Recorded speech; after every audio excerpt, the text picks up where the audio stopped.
Hello everyone number system ఇలాంటి type models ప్రతి exam లో టచ్ అవుతున్నాయి. ఒకసారి చూడండి. The some of the digits of 2-digit number 12 if the 54 is subtracted from the number the digit get reversed find the number అన్నాడు. ఒక 2-digit number ఇచ్చాడు. అటు సమ్ మొత్తం కూడా 12 అన్నాడు. ప్రతి ఆప్షన్ లో 12 ఉంది. ఒకటే కాదు కాబట్టి ఇది ఆప్షన్ కాదు.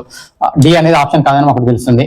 నెక్స్ట్ 54 సబ్స్ట్రాక్టెడ్ అన్నాడు. 54 అయినా కానీ అక్కడ మొత్తం కూడా 9 డివిజబుల్ వస్తుంది. ఆ 54 అంటే 9 into 6 కదా, అంటే 9 6 జా, అంటే ఎక్కడైతే ఆ 2-digit నెంబర్ లో 6 డిఫరెంట్ ఉందో అదే ఆన్సర్ అని చెప్పాను. నీ కాన్సెప్ట్ క్లారిటీ చెప్పాను. ఇక్కడ 6 ఉంది కాబట్టి ఆన్సర్ ఇదే, అంటే ఇది 2 ఉంది, ఇక్కడ 4 ఉంది కాబట్టి కాదు అని తెలుస్తుంది. ఓకే, ఎందుకనేది నేను క్లియర్ గా కూడా లాంగ్ వీడియో చెప్పాను. Any examination consist of 100 question, 3 marks are given for every question attempted correctly. Correct questions 3 మార్కులు వస్తాయి. మొత్తం 100 క్వశ్చన్లు అన్నాడు.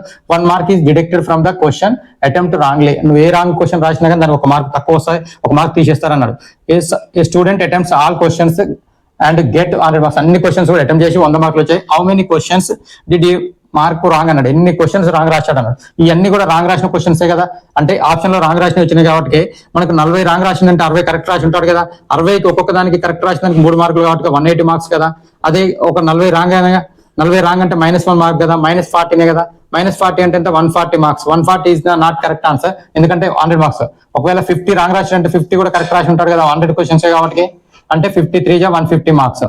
అదే 50 క్వశ్చన్స్ కూడా రాంగ్ ఉంటాయి కదా. 50 క్వశ్చన్ రాంగ్ అంటే -1 మార్క్స్ గా, -50 అంటే 100 మార్క్స్. అంటే మొత్తం మార్క్స్ 100 వచ్చి 100 గెట్ అయింది కాబట్టి answer 50 is the correct answer. ఇలాంటి వీడియో ఖచ్చితంగా ఇలాంటి వీడియో చూడాలంటే ఖచ్చితంగా నా డిస్క్రిప్షన్ లో పెట్టాను, దాన్ని లింక్ చేసుకొని ఖచ్చితంగా లాంగ్ వీడియో చూడండి. కాన్సెప్ట్ మొత్తం క్లియర్ గా చూడండి. Thank you. ఈ వీడియో నచ్చితే లైక్ చేయండి, షేర్ చేయండి.